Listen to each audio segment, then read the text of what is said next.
Good afternoon, everyone, as we take a look at NRG Stadium in Houston, Texas. Yes, take a look at that final score. The Vikings break into the win column, 31-23, as we welcome you to US Bank Stadium for Vikings Postgame Live, presented by Mystic Lake. I'm Mark Rosen, along with Pete Bercich and Ben Leber. Never a dull moment, gentlemen. That is for sure. It came down basically to the last play of the game. Will Fuller making a catch in the back of the end zone, and Viking fans are going, oh no, this can't be happening again. Ben Leber, I'm in the booth with both of you guys. You thought it was a catch, and then the people, the geniuses in New York said no, maybe it was the old Calvin Johnson rule, ruled incomplete. Yeah, I actually thought it was a catch because, the way I understand the rule is, as it's interpreted lately, is that the ball can hit the ground and it can move a little bit. Now that's the discrepancy of how much does it move? Does it help you control the ball on the way down? Does it help you gain possession? And to me, I thought there was a little bit of movement, but it looked like he still had it in possession, and it was a catch. And so maybe it was just the pessimism for me right now, the way this season has started. But I thought, oh, man, here we go. They're 2 points away from tying this thing up. And Pete Bercich, that rule just changed recently. And, of course, there used to be a point where that would never be reviewed, period. It would automatically be a touchdown. But life has changed, making it even tougher for wide receivers. Well, it is. I mean, in one way, it's tougher for wide receivers. The way it's easier is that they can't get hit. No one can really lay a finger on them anymore. Okay. But there we go. On being in defense of Ben, I really thought that they were, because it was ruled a touchdown, you'd have to have enough evidence to overturn the call. So I was actually expecting the rule of a catch as well. And, again, I'm a Vikings fan, been doing this for 25-some years, and we're used to that. We're used to that kind of thing happening. But overall, a better performance, a good performance, and I think, worthy of the victory. Lots of key things to talk about, Ben. Let's get into things that you thought may have been the turning point or turning points with the overall offensive effort, particularly by this Vikings team, knowing they were playing shorthanded, which we'll get into a little bit later with the ejection of Harrison Smith today. Yeah, to me, it was really about just playing a complete game by both the offense and the defense. There's a point in the second half where the defense, they gave up 10 unanswered points. And then it's like, all right, come on, offense, what's your answer? Well, they come right back with 14 unanswered. It was just a little bit of a back and forth in the second half. I think having Harrison Smith out of the lineup really hurt this defense, but we adjusted. We made the necessary adjustments to mitigate that loss. So it was a great team win, and that's the thing that I'm most excited about. Everybody and every level of this team is getting better each and every week. And to elaborate on that point, Pete, last week, maybe it did start last week here at US Bank Stadium. They lost the game, but they certainly drastic improvement. And the key thing, were they going to be able to continue that this week? And Ben mentioned offensively in particular, they sure did. Yeah, I mean, they did. And we're seeing, what I love is that you're seeing the emergence of Justin Jefferson alongside Adam Thielen and then Delvin Cook, who, I mean, he had 120-some yards today. He did that on his own for the most part. The Texans did everything they possibly could schematically to get 5 guys on a line of scrimmage to make sure that Dalvin could not run the ball. They've been giving up over 180 yards a game. and Dalvin still broke. And he broke, I think, 8 tackles, which is the most for a running back this year. So he had a phenomenal day and single-handedly wore down that Texans defense. Now let's get into the highlights. Delvin Cook was a one-man wrecking crew with the ball, 27 carries, 130 yards, and man, when this guy sees the goal line, he's not going to get stopped. No, nice job by Garrett Bradbury. He just folding up the middle. I think the guys up front did a nice job really all day because the Texans had tons of guys defending there. Yeah. A couple missed tackles. There's 2 right there. Then the switch of the ball and the stiff arm, get out of my face. And it's just, this is what we love out of Delvin Cook. I don't think Hargreaves won any part of it. No, he certainly did when he gets in that secondary part. Ben, let you pick it up from here. Yeah, I know that there was some bad sacks taken by Kirk Cousins, but I think when he has the time, you see how special his accuracy is. And I'm just so impressed by when he throws the football and he gets a little bit of time, he puts it right where the guys need it to go. He was decisive on that touchdown throw, and then all of a sudden you get Madison, who's got to clean up what Delvin Cook did earlier in that drive after getting tweaked a little bit, and he finishes off with a touchdown. Yeah, you got a 31-16 lead, and there's the last play, and you're thinking, oh, no. They needed the 2-point conversion to send this to overtime potentially, but it sure looked like a catch until they reviewed it, and then there was no question, at least in the minds of the Vikings and the Texans. They came on the field pretty quickly. The offense did for the Vikings and finished it off. What stat in particular, start with you, Pete, stands out to you as we look at these final statistics? Well, I think the big one is turnovers. Texans turned the ball over on a special teams play. The Vikings didn't turn the ball over at all. That's your one possession difference, and that's the game right there. And for you, Ben? Yeah, for me, it's the first downs, and that kind of goes hand in hand with the time of possession. We've lacked that in the early parts of the season. And we've said, hey, it's okay just to move the chains. You don't always have to go for the home run hitter. And you see the difference in the time of possession. We controlled the clock. We controlled the momentum throughout the whole game. And you pick up those first downs. And Pete, as you know, as a defender, you pick up all these first downs, and then you get in the third and fourth quarter, and you just get worn down from being on the field. Yeah, Houston looked like they were worn down at the end. But, again, because the Vikings were a little short-handed defensively, Deshaun Watson did find his confidence level and marched down the field a couple times and nearly put this game into overtime. Ben, you don't see many teams necessarily rewarding their running backs. They seem like to be the last ones with bigger contracts because there's been a devaluation of the running back position overall in the National Football League. You look at a guy like Delvin Cook right now, how important when you look at the not just the present but the future for the Vikings to reward him and to see him performing the way he is right now. Well, I think we've said all along as Vikings fans, like you keep telling us from a coaching staff standpoint that we need to run the football to establish the play action pass and make life a lot easier for Kirk Cousins. And we did not see that in the first 2 games. And we said, hey, where's our identity you guys keep talking about? And they start feeding Delvin Cook from last week. It carries over into this week. And I'll say even on top of that, I think the offensive game plan running the football was brilliant. They recognized the deficiencies of this rush defense, and they exploited that with all the pre-snap motions and the movement lateral going side to side with the jet motions really helped Delvin Cook find those creases. Yeah, finding those creases, Pete, versus as we take a look at that touchdown, really, and he, obviously the offensive line was getting some push this week in the run game, and Delvin Cook was following their lead. He absolutely was, and you got to understand all the runs before this that set this up, and when you can run the ball like this downhill between the tackles, you notice the Texans, they have 7 or 8 guys in the box. They have a man for every gap, and Delvin takes it, plants that left foot, and just finds that crease in between, the Dakota Dozier and Garrett Bradbury. That's what he does so well. He can get himself skinny, and no one can stop and then accelerate like Delvin Cook can. The offensive line took a lot of heat, particularly from their head coach. They said last week's last drive right here at US Bank Stadium was chaos, a disaster. I don't know if they took it to heart. Maybe he's talking more about the pass protection as well, but you know what it's like in that locker room. Those guys are usually pretty quiet. They keep to themselves, but they got to be burning up inside a little bit as a unit as well. I'm sure they are. They have a lot of pride in what they do, and it's a group effort. Obviously, it's one of the biggest meeting rooms where you have 11 or 12 guys in there. There was one drive, though, we had a penalty, holding penalty, and it took us back and kicked us, almost out of field goal range. That was the one drive killer that we had today. Much better overall, but there's still room for improvement, which is exciting. Delvin Cook, we had a chance to hear from him after the game via Zoom call, the way it is in the world today. We'll talk about losing a couple practice days as well this week. But let's hear what Delvin had to say after the win today. It's called the striking zone. We're in the striking zone, and it's been costly down there for us finishing drives, and we hop on it all week because they've been finishing drives. We get in the red zone, score touchdown, and like you said, it's just about me beat my guy and, helping my team win a football game. And, at this point, we scratching and clawing and trying to win football games. It definitely feels good to win a football game, to help the confidence of our team, to get us back in rhythm of, knowing we can go out there and win a football game if we play as a whole on each phase of the game. And, at the end of the game, Texas came back and made it a game. They got Deshaun Watson at quarterback. They paid him top dollar, and we know what type of quarterback we was facing. So we had to go make a play, and Hope made a great play. He was in great coverage, and, you got to salute to the defense. We got some young guys that's stepping up. We had Harrison go down.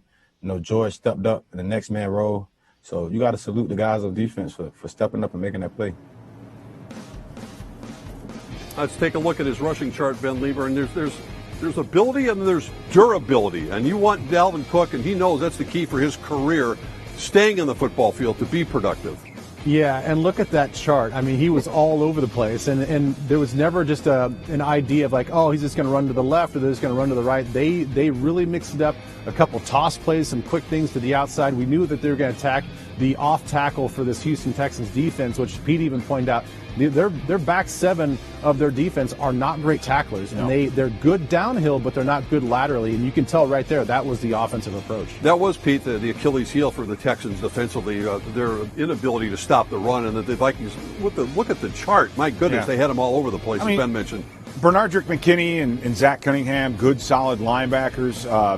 But as that game went on, you have Brennan Scarlett on the outside, who's decent, kind of decent at best. But with Dalvin, the thing about Dalvin Cook is he can stutter and stop and they get going and break contain, meaning you have a defender who's outside shade of the offensive tight end or the tackle, and he's still getting outside and outrunning them. I mean, you don't see that much in the NFL because these guys are such great athletes. But Dalvin can, like I said, he's so deceptive. He can act like he's cutting inside and then bounce it outside, and before you even know what's going on, he's 5-6 yards down the field. I think that's something he can do that very few other backs in the league can. Meanwhile, let's switch to their other offensive keys, the wide receivers. After the first two losses, the thought was Kirk Cousins is just concentrating on Adam Thielen. Is another guy going to emerge on this football team? Well, his name is Justin Jefferson, the guy they used the number one draft pick after jettisoning Stephon Diggs to Buffalo. So Jefferson has been on fire, did it again. The dynamic duo was at it, Thielen and Jefferson. Let's take a look, I think, at the stats here. Thielen with 8 catches for 114 yards. Jefferson 4 catches for 103 yards. Ben Leber, and man, there were some spectacular catches today. Yeah, you look at that, 217 yards between the two. And again, I got to tip my hat to Kubiak and his staff because they've figured out the best way to use these guys, and especially Justin Jefferson, figuring out, all right, if we get him running across the field and you get a defender on his back, they're not going to catch him. And we're going to trust that Kirk Cousins can lay the ball out there for only the place that he can go up and get it. So the concepts have been working out, and he for sure has been rising up to the occasion and making a lot of big plays. Let's take a look at Adam Thielen's chart today. I mean, Delvin was all over the place. Thielen, that one run, I think, ran 70 yards across the field. Yeah, he did. But, the one touchdown that he caught, he had a nice, just a great move, faking going to the corner and then coming underneath to the post. I think what we're seeing and what I love to see is to see Justin Jefferson averaging 25 yards of reception. I mean, and Adam Thielen's being the possession type receiver. Mm-hmm. Jefferson has the juice to get behind a defense, and that's exactly what Stephon Diggs did back in the day. And so this is what you want to see out of Jefferson. You want to see the down the field, deep down and across the field, let the play action play develop, and make a corner try to chase him from one side of the field to the other. And he came up big on a couple of those today. So especially on the 50-50 ball, Ben. Yeah, and if you look at the chart, the way it's designed, the green is the after the catch. And so you see the big difference. He's not catching the ball until he's 20 yards down past the line of scrimmage. So he's already showing that the ball is going to travel a long way in the air before he even has the attempt to catch it. And so that just shows the big playability. So now every defense that's going to take a look at our offense, you go, oh, man, we got to stop Delvin Cook. And then you got to stop Justin Jefferson on these deep routes, which is going to take the top off the defense for the safeties, and they can't come down in the run game. So now they're in conflict. And Ben's exactly right about that. It's the the defenses you want to stop the quickest way to dying, quote unquote, and that's giving up points and scoring. You can't let a guy like Jefferson get behind you, and this kid can absolutely do that. So he's probably concern number 2 for the next team. Adam Thielen always wants to fire up his team. It was a frustrating year for Adam last year with a bunch of injuries as well, but this is what he does best, and we're Kirk Cousins trusts him in the red zone. Right, and you talk about the difference between speed and quickness and being smart. This is what a receiver can do and a Pro Bowl receiver can do. You get up the field. He knows he has outside shade. He sets up the corner with the juke to the corner and then runs to the post. And he actually gets grabbed from behind right there. You could see Roby grabbing him from the hip, but what a great move. It's not about just speed. You can't just be a 4-2 guy. Working on that gritty there, he's having a little fun with the rookie on the sideline. It's nice to see the guys having a little bit of fun there. But, Thielen is just so smart because he knows how to set up safeties. He knows where he is, and he's able to start and stop. I didn't know they taught that in Detroit Lakes, the gritty. They got that down. He's a quick learner. It's pretty good. Speaking of the dynamic Justin Jefferson, who impressed everyone here last week against Tennessee, did it again today. Let's hear what the young man has to say after his big win today. Well, for the recap, today everybody played pretty good. It's great to get the first win of the season. Just got to build and stack up these wins and to keep focus on, the things that we have to get done. That's just Kirk just trusting in me to make that play. And the funny part about it is we never really worked on those back shoulder throws. And to be able to go out there and do it in the game and complete for the first down, that's trust right there. Nobody in this locker room wants to be 0-3. We want to win, and we want to have a winning season and get to a Super Bowl. So, in order to do that, we have to come out here and with all 22 players and to fight to the last second. And Pete, as we heard from Justin Jefferson, it's interesting his comments. We take a look at his numbers that they haven't even been working on that back shoulder catch. Well, that you could tell right there that he's a rookie because when something like that happens, you come out and we've been working on that for weeks. I've been practicing that every day. A little bit too much honesty out of the young guy. He's already got his own hat. He's already has the JJ hat. He's coming into his own. Isn't that great? Yeah. You got to love it, Ben. You want your wide receivers. They're always the flamboyant type. You've played with a bunch of them, including a guy named Randy Moss. So, you know what this is like. Yeah, I know what it's like. He's just taking advantage of the situation. A young guy, high draft pick. He's got JJ. He's called Jets, and so why not come up with the logo and see if you can capitalize on that success? But he's actually walking the walk now, and that's the thing that I like is he's not just coming in as flashy rookie guy, and he's like, just look at me, national championship, LSU. He's going out there and he's proving it. And let's go back to that touchdown by Thielen that you saw. It was because of the threat of Jefferson on the inside that pulled that safety over the top. And if we haven't had this success out of him the last couple of weeks, maybe that safety doesn't all of a sudden jump his route, and maybe he goes and covers that in-cutting route, that little glance ball by Thielen, and maybe it's an interception. So his success is already having an effect on the way defense is approaching him. This is the first time since the year 2000 the Vikings have had two receivers and a running back all over 100 yards. The other years, year 2000, a guy named Robert Smith, Randy Moss, and Chris Carter did it. So that's pretty good company to see what happened today with those three putting up some offensive numbers. Well, yeah, you take a look, and even at the rookie wide receivers, the last time there was 175 yards, it was, I got to go back. I got to check my numbers here. Sammy White did it 77. Way back in 77. And Randy Moss did it in 98. And then Jefferson did it in 2020. So it's every 22 years you get a rookie wide receiver to do that well. But it's look at that stats right over your shoulder. The first Viking rookie to have back-to-back games with 100 yards since 2015. Diggs.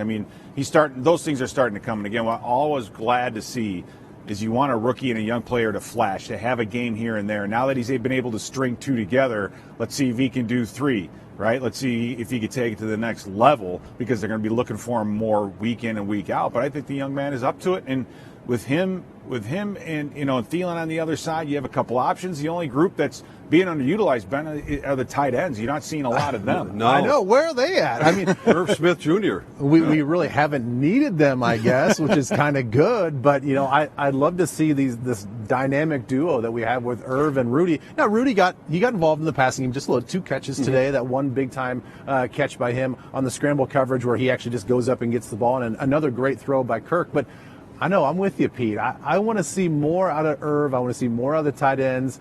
Give these defenses a lot to look at, not just their receivers and a running back. An already depleted defense loses Harrison Smith. I've watched, you guys have a lot of college football. We see the targeting rule come into play. Heard that a lot. A lot of players getting ejected for targeting. I honestly didn't know that there was a targeting rule in the NFL where a player not only gets penalized, but gets kicked out of the game. And we saw it firsthand with Harrison Smith there today. I'll let you guys take it here. Well, all I'll say is I hate the rule.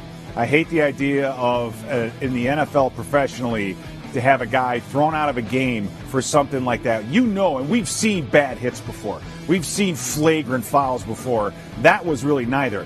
Get in his pocket, find him a game check, do what you want to do. But I think that what that hurts the most is it hurts the fans, because you pay all this money to watch certain guys play. In college, you have a bigger roster. You have 2 or 3 deep maybe at some positions, not in the NFL. And George Iloka, we saw what happened to me when he came in. There was a steep learning curve for him. He had to adjust to the game, and thank goodness by the end of the game they did get themselves together, Ben. But what a huge loss when you don't have that guy lining people up. But getting back to the call itself, Ben, I mean, I know the receiver lowered his helmet a little bit. What were your thoughts about it? What could Harrison do? Because if you go too low, sometimes say, we don't want you to chop your knees out. I mean, that's a split-second decision. And apparently someone in New York is making that call, not the officials on the field. Is that correct? Yeah, that's correct. And, a lot of these guys, a lot of the offensive guys say, I'd rather be hit high than not look and get hit low. And so what do you want him to do there? Just lay off and not hit the guy? Newsflash, NFL, football's violent. You're going to get hit. And this was not, Pete talks about intention. The intention, he had enough time in that moment to really go back 5 years, maybe even 10, launch into the guy. He could have put his helmet right underneath his chin and rolled his hips and launched into him. That's the old school way that we used to see football. He played a safe but violent way in which he lowered his shoulder to get his head and neck out of the way, and the receiver then goes to protect himself and lowers his head and protect the ball. It's one of those incidental things. Sorry, guys, it's a violent game. We don't need to be ejecting players for playing the game the way it's supposed to be played. Yeah, penalizing him is one thing. Ejecting, there's a history there. And you can't look into that necessarily if you're looking at it in New York from a fairness standpoint. But I was stunned, to be honest with you. They kicked him out. I didn't even know that they did stuff like that. And this was really flagrant. Right, and you could tell everything happened so quickly. I can't even imagine being in Harrison Smith's shoes and trying to make that decision. But he tried to hit the ball. He tried to hit the tight end and knock that ball loose. And then the tight end, like Ben said, lowered himself, and then it was just a big collision. So, but again, to say that was targeting, to say that was blatant enough to throw him out of a game, I think, and this isn't just me being a homer and with the Vikings and everything else. This is bad, I think, for the game. Yeah. I mean, you pay a lot of money. What if it's a playoff game? Again, you don't have 4 or 5 deep. We were lucky to have a backup safety because we were going to games earlier without one. Harrison Smith played all but, like you said earlier, 3 plays the whole year. Yeah. So there you go. Keep him in the game. Fine him if you want, but don't be throwing guys out. All right, Ben, we appreciate your time as always. Thanks for contributing. Yeah, thanks, guys. Yeah, good to see you. Ben Leber. Meanwhile, we're going to hear from the head coach who had to be in a little bit better mood. I mean, he wasn't in a good mood on the sidelines, as we saw when Harrison Smith got kicked out. He's giving the official a piece of his mind. But let's hear what the head coach, Mike Zimmer, had to say after today's win. Okay, it was nice to get a win today. Our guys overcame a lot of things during the week as far as all the different things that the league had us do. We even had a couple things happen before the game that we had to overcome. But I was proud of the resiliency of the team today. We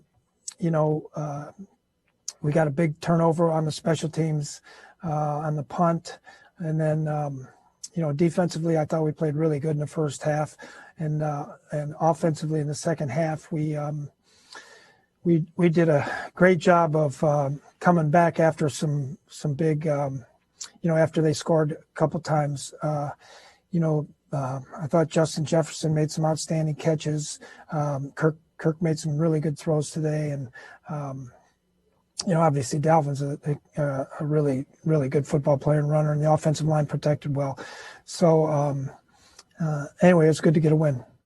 Let me say this first. I told Coobs during the game, I said, go ahead and be aggressive here. We can don't worry about throwing the football. They were trying to load up on us to stop the run, and I said, don't be afraid to throw the ball. But I thought, Kirk made some great throws, and he got some help from Jefferson, and Thielen was wide open on a couple of them, but Jefferson made a couple tough catches, and I think Rudolph.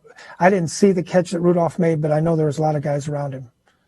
Mike, are sort of encouraging Kirk to make throws like that maybe are more contested? Because sometimes it seemed he sometimes is apprehensive to make those throws over the last couple of years. Yeah, it's just a feeling that you have. I think the more confidence he gets in understanding that he can make those, the more that he'll do them. But at the same time, we have to be smart with the ball.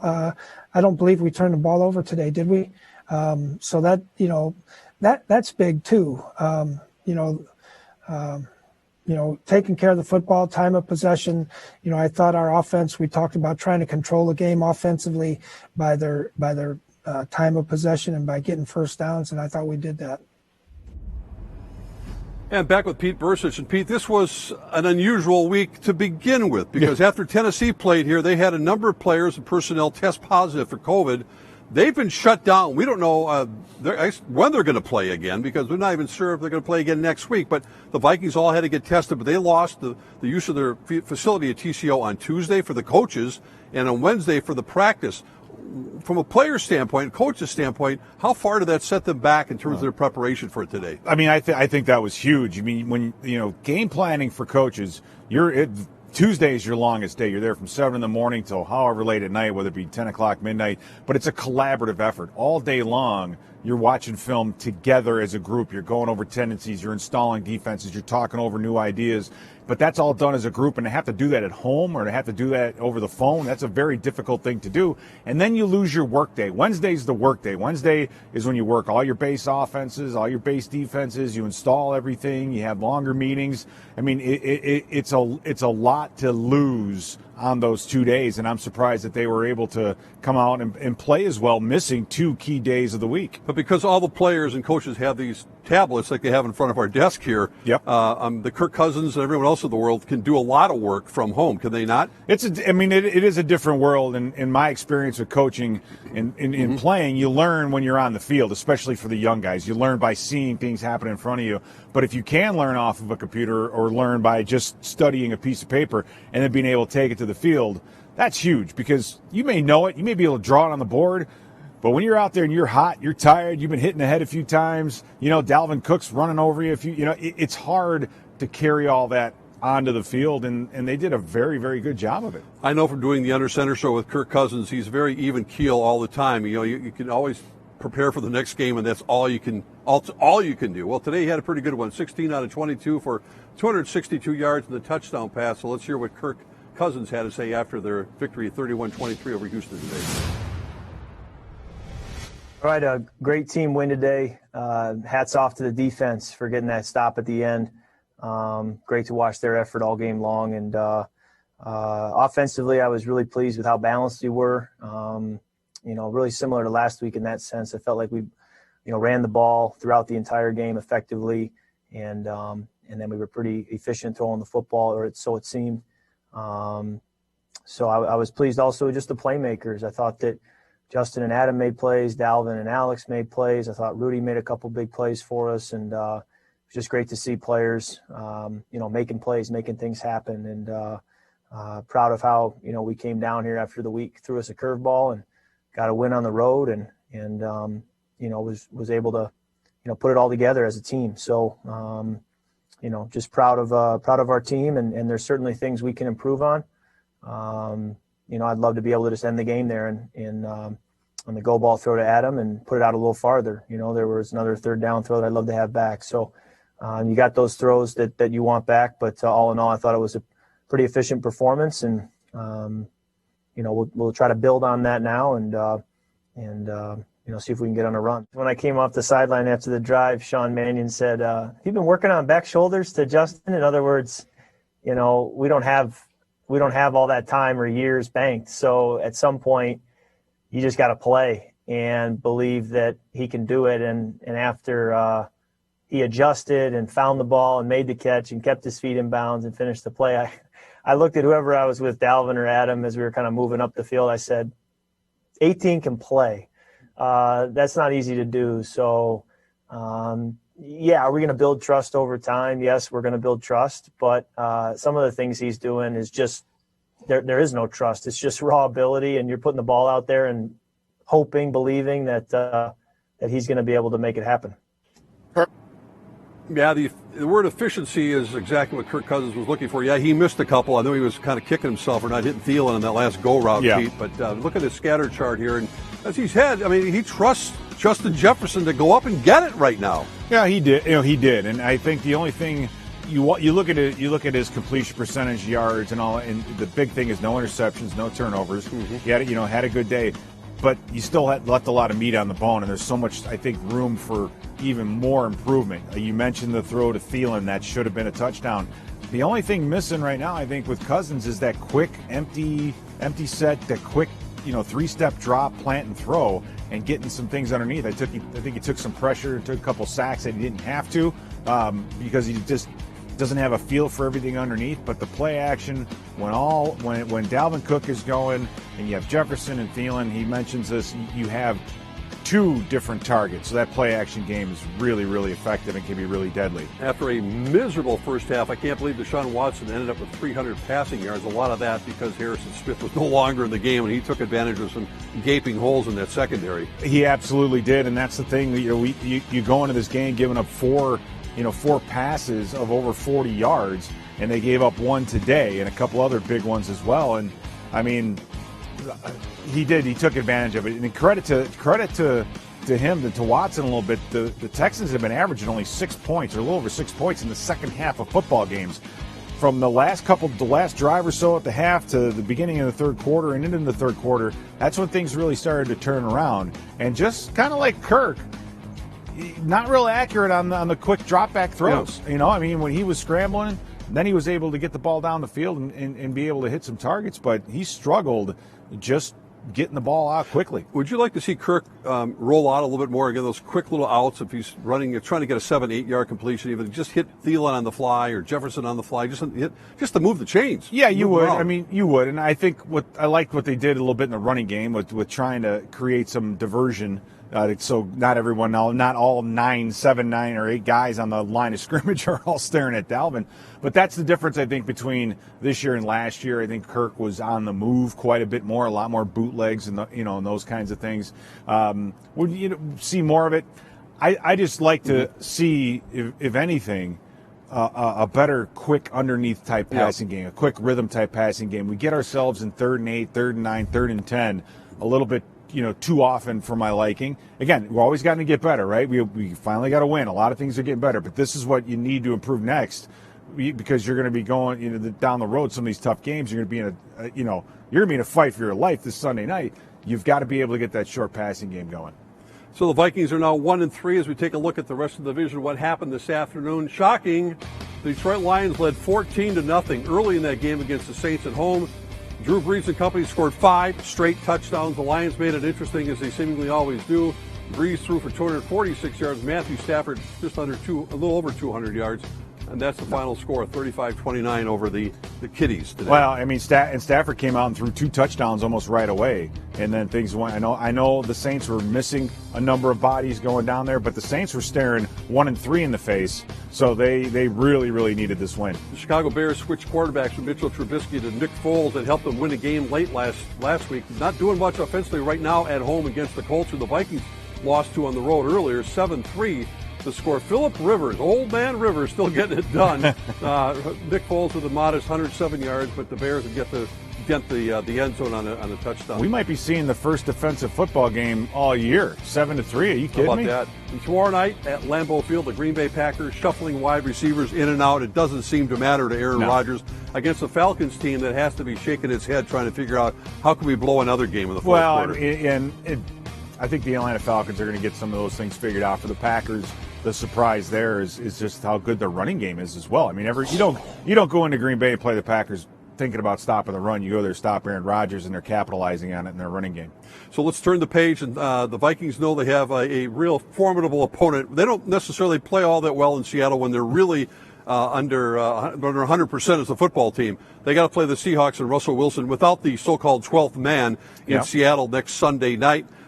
What does this team have to do? They're going to be almost double-digit underdogs, I think, in that game. It's going to make, without the fans, it's going to make it a little less daunting, I think, for this team. But you just have to continue to improve upon what you did well. And defensively, until Harrison Smith was gone, you were doing a pretty darn good job. Now, Russell Wilson, if there's any quarterback, there's no one in the NFL that throws better while on the move, and he hits crossing routes and some of those underneath routes. He just does such a great job. He's a winner. He's a champion.